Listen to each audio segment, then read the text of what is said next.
Good morning and welcome back to another Money Wisdom sponsored by Johnson Brunetti. I'm Jalene Andrews. We are teaching you smart ways to manage your money, and joining us now with expert advice is Eric Hogarth, certified financial planner and senior partner at Johnson Brunetti.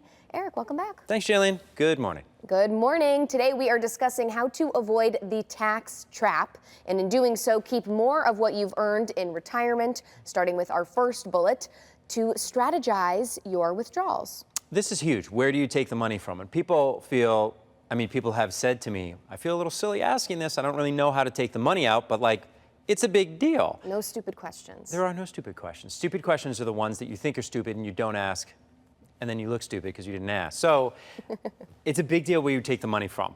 And a lot of times the path of least resistance is, well, let's say I'm just going to take the money out of my Roth because I don't have to pay any taxes on it, so that's great. But you're going to regret having done that. So get advice, be smart, be looking at your taxes, keep as much money as you can.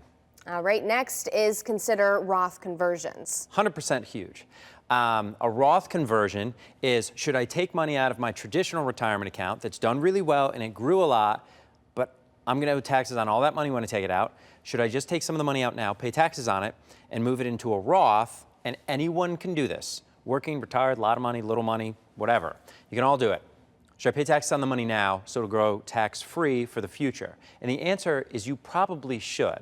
And a lot of people don't want to do it because they don't want to pay the taxes, the accountant doesn't. But have a conversation about it because it probably makes sense. And if it does make sense, it makes sense to do it when your income is the lowest it's ever going to be, which is right after you retire. So take advantage of these years, don't waste them. All right, third is to be aware of Social Security taxation. So you're probably going to pay taxes on your Social Security. Most Americans do.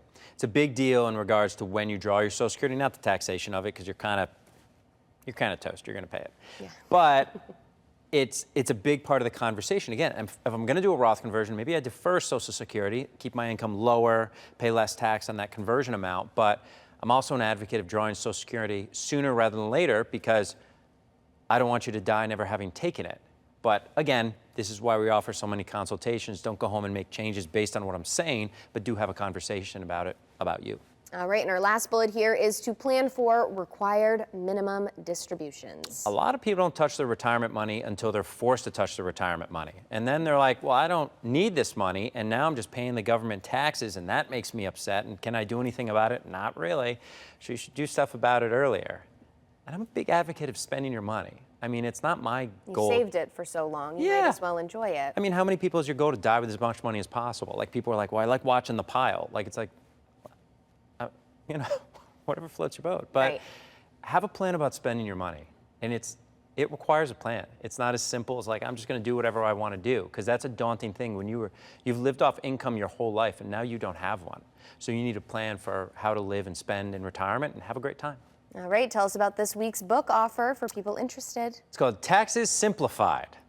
It does not sound exciting, but it is important and it is helpful. And you can taxes are complex. Taxes are complex. Taxes are keeping your money. Like, I talk about it all the time. I grew up in Durham. We live in Madison. I went to UConn. My wife's from. I love Connecticut. But it's an expensive state to live in, and a big part of that is taxes. So know where your money is going, and if you can do anything to keep some of it, and I bet you can. So go to moneywisdomtv.com, Taxes Simplified. It's a great book. It is helpful, and if we can save you money, let's go. Who can argue with that? It's great. All right, Eric, as always, thank you for your time and your advice. My pleasure. Great to be here. All right, and remember, that's moneywisdomtv.com to get that free book offer. For CT Buzz, I'm Jalene Andrews. We'll see you next time.